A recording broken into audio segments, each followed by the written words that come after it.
Nous sommes dans le laboratoire groupe de recherche en énergie et en environnement par les matériaux de l'Université de Liège. Le laboratoire se décline en deux axes essentiellement. Un premier qui traite de la mise en œuvre de techniques expérimentales pour construire des surfaces fonctionnelles et un second axe qui traite de technologies de poudre dans le domaine des matériaux inorganiques.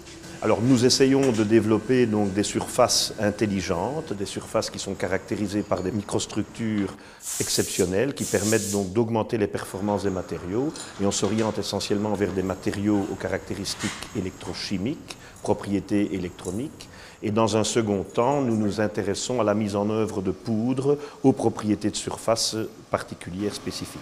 Nos applications industrielles couvrent essentiellement donc le domaine du solaire, le photovoltaïque, mais également la photocatalyse. On travaille dans le domaine de la gestion de l'énergie, que ce soit au niveau du stockage, je prends l'exemple des batteries lithium-ion, mais également dans le domaine de la gestion de l'enveloppe extérieure d'un bâtiment et notamment de revêtements électrochrome ou thermochrome. Les secteurs intéressés par nos applications industrielles sont essentiellement donc le secteur de la construction. On travaille également avec les cimentiers dans le cadre de la gestion des poudres. On travaille également donc dans le secteur automobile, notamment pour ce qui concerne le stockage de l'énergie. Nous offrons au secteur industriel intéressé toute une panoplie donc, de méthodes de mise en œuvre de procédés nouveaux, originaux, qui font appel essentiellement à la chimie douce, à la chimie donc, de surface.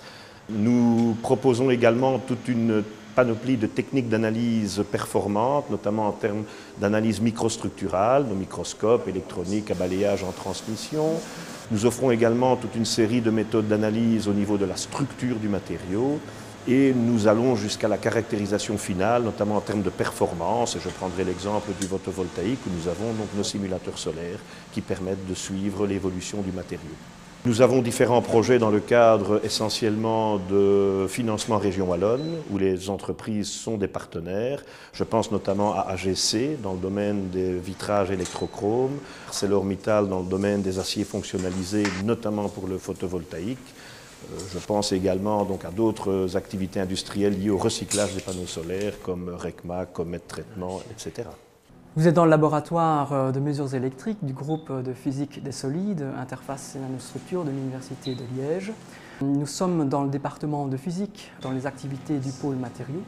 Notre groupe de recherche s'inscrit également dans la plateforme pluridisciplinaire Molecular and Nanoscience. Les activités menées par le groupe de physique des solides, interfaces et nanostructures de l'Université de Liège s'articulent autour de plusieurs thèmes de recherche en physique des matériaux et plus particulièrement la physique des semi-conducteurs.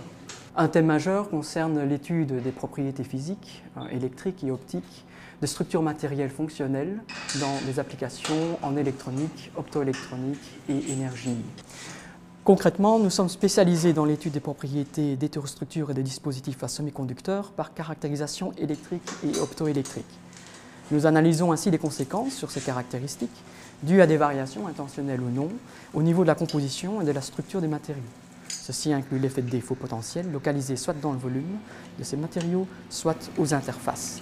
Pour atteindre cet objectif, nous développons et optimisons des techniques expérimentales basées sur des mesures électriques telles que la spectroscopie d'impédance ou la photoconductivité transitoire, ainsi que des mesures optiques comme l'absorption et la photoluminescence.